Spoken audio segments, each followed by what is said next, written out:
Madame la maire, chère Doriane, merci de nous accueillir à Tourcoing. Mes chers amis, tout d'abord, merci d'être venus si nombreux ici à Tourcoing où il est désormais prouvé que l'on peut débattre et réfléchir en plein air fin septembre sans pull, ou presque. Débattre et réfléchir, voilà bien ce qui fait l'intérêt de la politique. Et pour bien débattre, pour trouver de nouvelles idées qui manquent tant au débat public, nous avons sans doute besoin de dire les choses dans la sincérité. Vous me connaissez pour beaucoup d'entre vous ici. J'ai toujours essayé, malgré mes 7 années au gouvernement, de parler avec franchise. Quitte parfois à créer quelques frictions, n'est-ce pas, ma chère Elisabeth? Car malheureusement, en politique, on a davantage tendance à croire aux arrière-pensées qu'aux pensées. Et je vais ici te dire publiquement, chère Elisabeth, que je suis heureux de te revoir à Tourcoing. Tourcoing, on se demande un dimanche pourquoi on vient, puis on y revient toutes les années.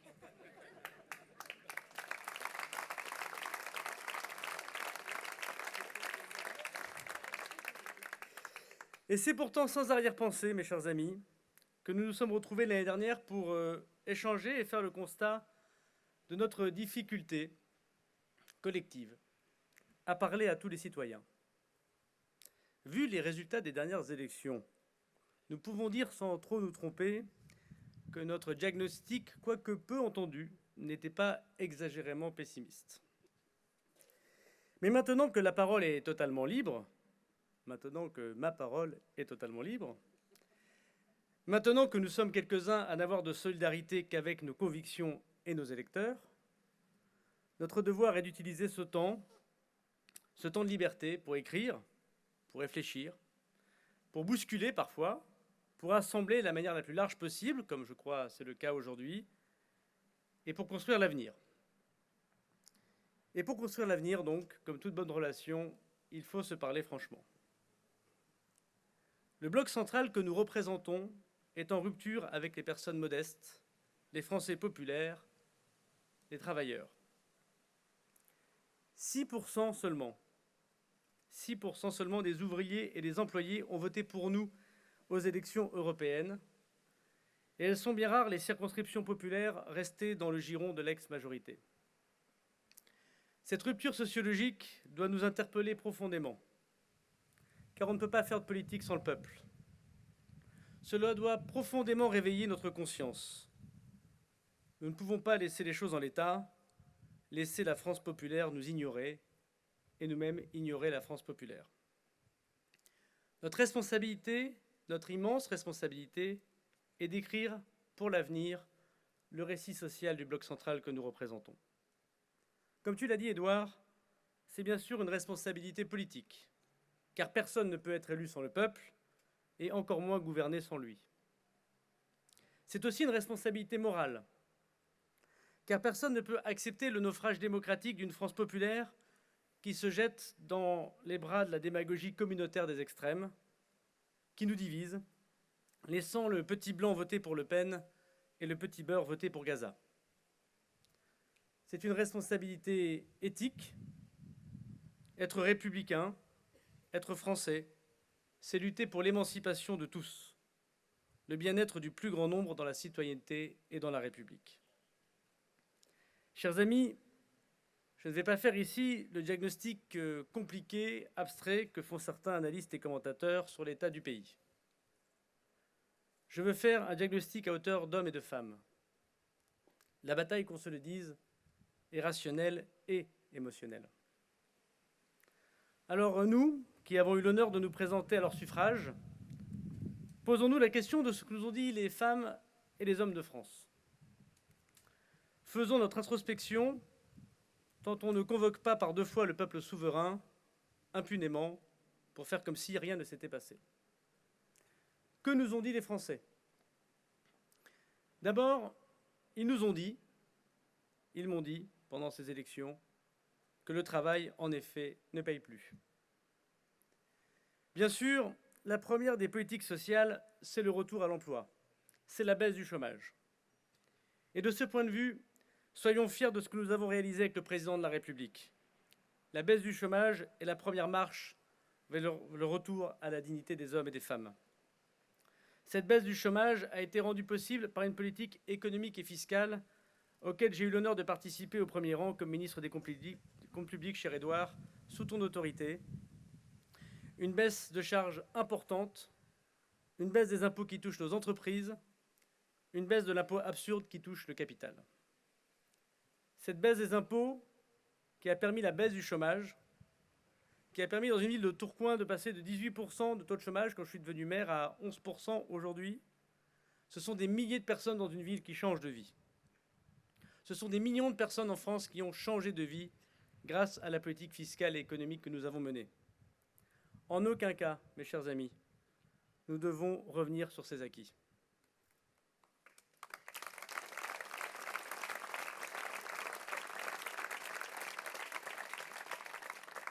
Et je le dis ici, comme Gabriel Attal, que je remercie d'être venu ce midi, a pu le dire, je soutiens le gouvernement de Michel Barnier, ce gouvernement nommé par le président de la République, car sa réussite, c'est sûr, sera la réussite de mon pays que j'aime plus que tout. Mais je sais que nous serons aussi nombreux à ne pas pouvoir soutenir un gouvernement qui augmenterait les impôts. Cela serait contraire à tout ce que nous avons fait de positif pour des millions de travailleurs et d'entrepreneurs. Cela serait contraire au message des Français pendant ces élections. Cela serait contraire aux engagements que nous avons pu prendre devant eux. Augmenter les impôts, c'est la facilité. Augmenter les impôts, c'est décourager l'initiative. Augmenter les impôts, c'est ouvrir des usines à chômage. Augmenter les impôts, c'est ne pas respecter le travail. J'entends qu'il ne concernerait ces hausses d'impôts que les plus aisés d'entre nous. Mais l'argent des plus aisés doit aller dans la création d'emplois, pas dans les caisses publiques. Et attention, l'histoire des quinquennats récents nous l'enseigne. Quand on va vers la facilité, quand on commence par augmenter les impôts de quelques-uns, on finit, mes chers amis, par augmenter les impôts de tous. Et les perdants sont toujours les travailleurs. Nous savons, nous, dans le Nord, dans les terres frontalières, comment le capital est volatile, comment il traverse ses frontières, comment il a les moyens de déménager. L'idéologie fiscale, sous couvert de justice, ne génère que de la pauvreté et enrichit nos voisins. L'impôt sur le capital, créé à Paris, fait les belles heures de la Belgique et appauvrit le nord de la France. Gérer les comptes publics, ce n'est pas facile. J'en ai eu la responsabilité, Monsieur le Premier ministre, cher Édouard, pendant 3 ans, au moment où la France a dû faire des économies très importantes pour rétablir sa crédibilité budgétaire en 2017. Pendant ces 3 années, tu l'as dit, le déficit a baissé, les impôts ont baissé, la dépense publique a baissé, et la dette s'est stabilisée et, juste avant le Covid, commençait à baisser. Faire des économies, faire des grandes réformes, comme on a pu le faire avec l'impôt à la source, si critiqué à l'époque, c'est dur, c'est très dur, mais c'est nécessaire. Mes chers amis, si avoir un emploi est une première marche vers la dignité, retrouver un emploi n'est plus la bouée salvatrice qui permet aux Français de vivre dignement, sans peur de l'avenir. Le travail ne paye plus. Il nous faut entendre ce cri. Contrat précaire, intérim, salaire trop bas, temps partiel qui s'accumule, dépenses trop importantes pour se loger, pour payer son transport, pour se chauffer, pour se nourrir. Des millions d'employés, d'ouvriers, de salariés ne s'en sortent plus. Il y a encore 15 ans, 60% d'entre eux déclaraient arriver à épargner. Aujourd'hui, c'est l'inverse. Une très grande majorité de Français n'arrivent plus à mettre de l'argent de côté, même quelques dizaines d'euros par mois. Et pourtant, l'épargne, c'est le petit plus qui permet à chacun de surmonter une galère imprévue et faire face aux épreuves de la vie qui nous touchent tous. Ce sont les épreuves de la vie qui plongent les travailleurs dans la grande difficulté et la désespérance. Le divorce, qui laisse seule la femme et ses enfants. Le handicap, qui vient bousculer les certitudes de la famille. Le parent, qui devient dépendant. Une inondation ou une maison qui se fissure du fait du réchauffement climatique pour lequel on a travaillé toute notre vie. Une épreuve de la vie qui vient vous mettre la tête sous l'eau et pour laquelle vous n'avez pas de réponse à la hauteur de votre engagement pour la société, vous qui travaillez. C'est par les épreuves de la vie que l'on doit apporter une réponse à chacune et à chacun. C'est par le sur-mesure et l'empathie qu'on y répondra, et pas seulement par des politiques publiques imaginées trop souvent de façon lointaine, à base de tableaux Excel. Comment répondre aux épreuves de la vie des Français? D'abord, mes chers amis, puisque nous avons un problème de finances publiques, en admettant que l'État ne peut pas tout faire et qu'il doit accepter de travailler avec ses principaux partenaires, les entreprises, les collectivités locales, les syndicats, les associations. Aux entreprises, mettons-leur un nouveau contrat en main. Pas d'impôts supplémentaires, voire des baisses comme les impôts de production qui touchent notre industrie dans les régions si industrielles que nous connaissons. Et en échange, qu'elles jouent pleinement leur rôle social. Merci Barthélémy de ton témoignage. Je sais que beaucoup d'entreprises le font, surtout ici dans notre Nord généreux, qui a inventé le 1% logement et qui est la terre de patrons sociaux qui font attention à leurs ouvriers et à leurs salariés. Alors allons beaucoup plus loin et prenons le modèle des entreprises du Nord. Dans la grande logique de participation gaullienne, faisons un contrat avec elles. Supprimons la prime d'activité et ses milliards et transformons-la en baisse de charges pour contribuer à, oui, une augmentation raisonnable du SMIC. Obligeons désormais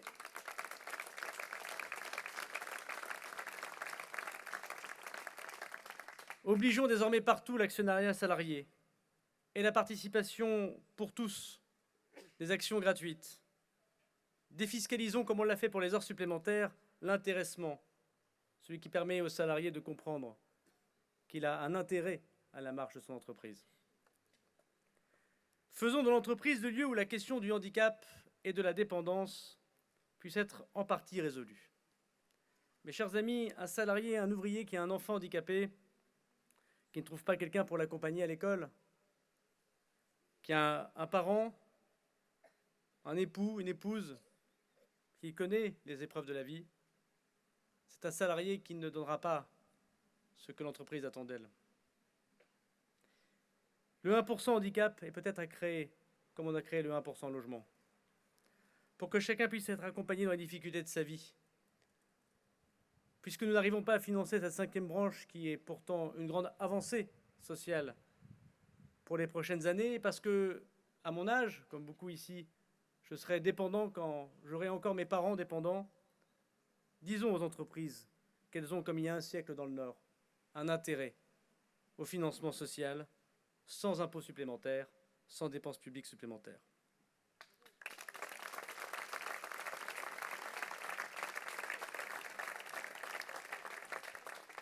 En un mot, il est temps désormais de lancer la grande conférence sociale avec le patronat, les syndicats, les entreprises, pour que l'État aiguille, fasse confiance et encourage un nouveau modèle de capitalisme, où le salarié heureux est notre but collectif, tant il est vrai que la seule querelle qui vaille est bien celle de l'homme. Le travail ne paye plus, et nous sommes la première génération à voir que nous ne gagnerons pas forcément plus que nos parents. Et donc les travailleurs désespèrent. Et comme tu l'as dit, Édouard, dans une démocratie, il est extrêmement mauvais que ceux qui travaillent ne soutiennent plus le modèle de société dans lequel ils évoluent. Pour pallier à ça, j'entends certains évoquer la préférence nationale comme solution. Rien n'est pourtant plus démagogique. Mesdames, Messieurs, qu'importe la nationalité de ceux qui travaillent, ils travaillent, et parfois très durement, pour faire fonctionner notre économie, nos écoles, nos EHPAD, notre hôpital.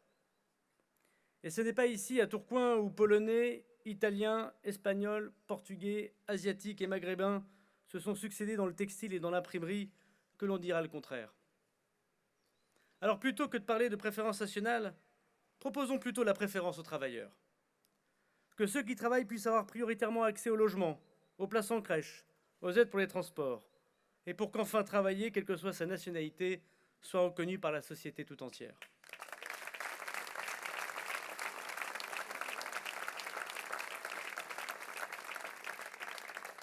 Et je propose au gouvernement de Michel Barnier de créer au plus vite, dès le PLFSS, le versement unique social. Grâce au système de retenue à la source, On pourra désormais verser en une seule fois toutes les aides sociales auxquelles chaque personne est éligible. Et on peut les limiter en montant.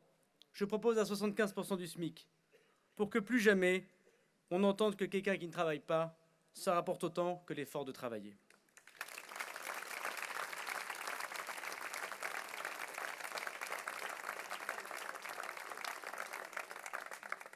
Les Français nous ont dit que le travail ne paye plus. Mais ils nous ont aussi dit que le mérite n'était plus reconnu.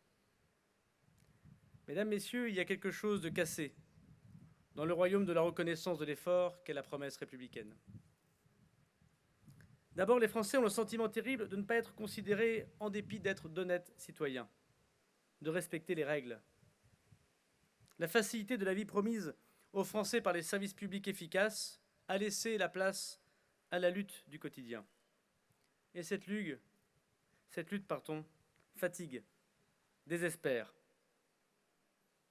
et met en colère jusque dans les bureaux de vote les plus motivés d'entre nous. Oui, pour beaucoup ici, la vie quotidienne, c'est la lutte des places.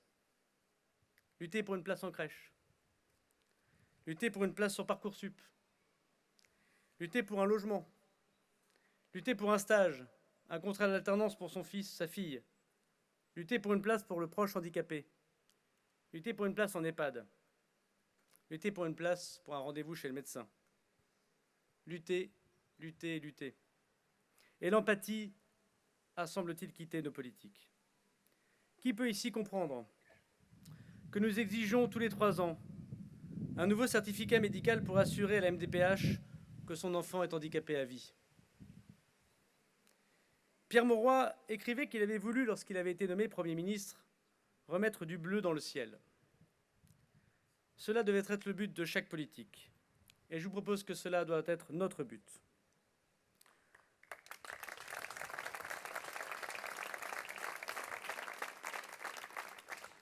Et le bleu dans le ciel, c'est enfin nous intéresser à ces millions de personnes qui vivent dans l'ombre. Car personne ne les cite jamais, ne les valorise jamais, ne s'intéresse jamais à eux. Et pourtant, ils se lèvent tôt et se couchent très tard. Ils travaillent dans des métiers difficiles et, comme le dit Brel, sont usés à 50 ans. L'histoire est, dit-on, écrite par les vainqueurs. Mais ils ne sont pas vaincus. Ils font la victoire. Et je voudrais vous raconter ici une autre histoire des Jeux Olympiques. L'histoire de tous ces travailleurs, souvent immigrés, qui ont monté la nuit, dans le vent et la pluie, les stades éphémères, les tribunes sur la Seine et les piscines. L'histoire de ces dizaines de milliers d'agents de sécurité privés, souvent immigrés, qui la nuit et le jour gardèrent les emprises et sécurisèrent ainsi la plus belle fête du monde. L'histoire de tous ces fonctionnaires qui assurèrent la logistique des repas, la réservation de 45 000 policiers et gendarmes à Paris, la réparation de leurs véhicules, l'apport des bouteilles d'eau, la garde de leurs enfants. L'histoire des milliers de femmes et d'hommes de ménage qui, la nuit, faisaient 1h30 de RER, nettoyèrent les lieux du spectacle, les chambres d'hôtel où dormaient les sportifs médaillés et les touristes étrangers. Ils sont si nombreux, si anonymes, si peu reconnus. C'étaient aussi eux les Jeux Olympiques et nous leur devons reconnaissance.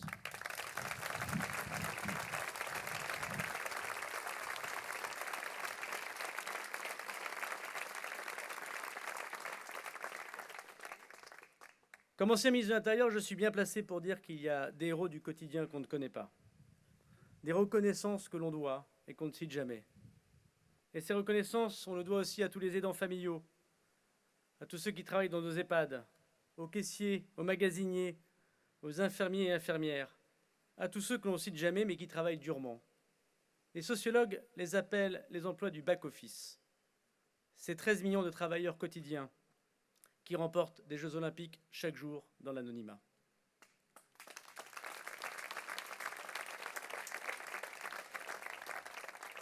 Eux se sentent souvent isolés et encerclés par les problèmes. Isolés par la solitude. Isolés par le mépris de ceux qui se moquent de leur façon de se déplacer, de regarder la télévision, de manger et de voter. Isolés par leur prénom ou leur accent. Isolés dans leur quartier ou dans leur campagne. Oui, s'il y a bien une faute que nous avons commise, c'est que nous n'avons pas su casser cette assignation à résidence que nous dénoncions en 2017.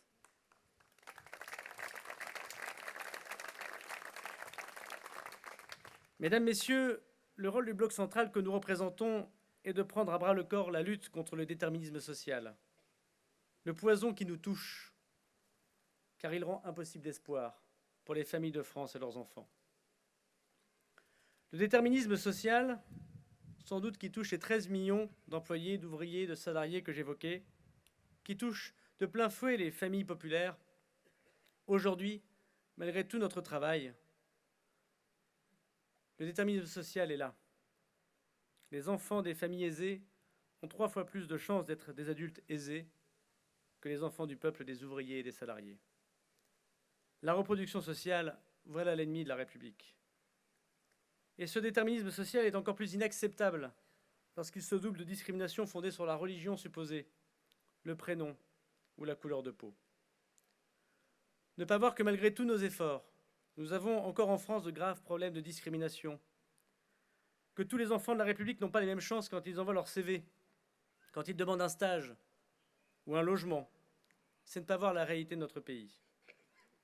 C'est ne pas entendre le cri de désespoir du fils de la femme de ménage et de la fille de l'agent de sécurité privée qui aime la France, comme nous l'aimons, et qui ne souhaite qu'une seule chose, qu'une seule règle, que le mérite compte, que l'on ne regarde que ses efforts, que ses diplômes, que son mérite. Alors, à rebours des critères sociétaux de LFI et des politiques discriminatoires du Rassemblement national, nous, les représentants du bloc central, devons refonder nos idées pour être en harmonie avec la France d'aujourd'hui. Défendre un bilan, c'est utile, mais cela ne prépare pas l'avenir.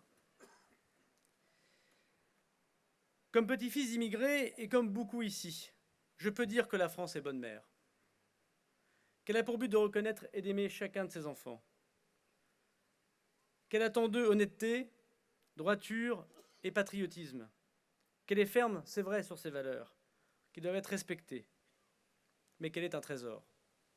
Notre pays est un trésor, mais il est fragile. Et cette fragilité nous oblige d'être à la hauteur, nous qui en avons hérité. Mes chers amis, je vous propose de réfléchir ensemble au quatuor gagnant, je crois, de notre futur projet collectif. Partage des richesses, que le travail paye plus. Empathie, mérite et autorité. Je vous propose, au sein d'un nouveau lieu de réflexion, puisque Tourcoing chaque année c'est bien, mais se voir plus c'est mieux, un nouveau lieu de réflexion que tout le monde peut rejoindre, de prendre le temps de penser à l'avenir. Ce lieu est le lieu pour réfléchir. Merci à Elisabeth, à Gabriel et à Édouard d'avoir contribué, ainsi qu'à tous les orateurs, pour dire que nous devons réfléchir et construire ensemble, car seule l'unité nous sauvera. Et prendre le temps de réfléchir ensemble, d'écrire, de penser, de voyager, c'est prendre le temps de construire l'avenir. Populaire sera son nom, comme pour nous rappeler chaque jour que seules les aspirations du peuple comptent. Venez, discutons, échangeons, débattons, ne soyons pas d'accord. Parcourons la France et le monde pour replonger toutes nos idées dans l'âme de notre peuple, de notre nation, et bâtir nos idées pour agir et gouverner demain. Mes chers amis, l'avenir commence, et c'est le premier jour du reste de notre vie. Merci beaucoup.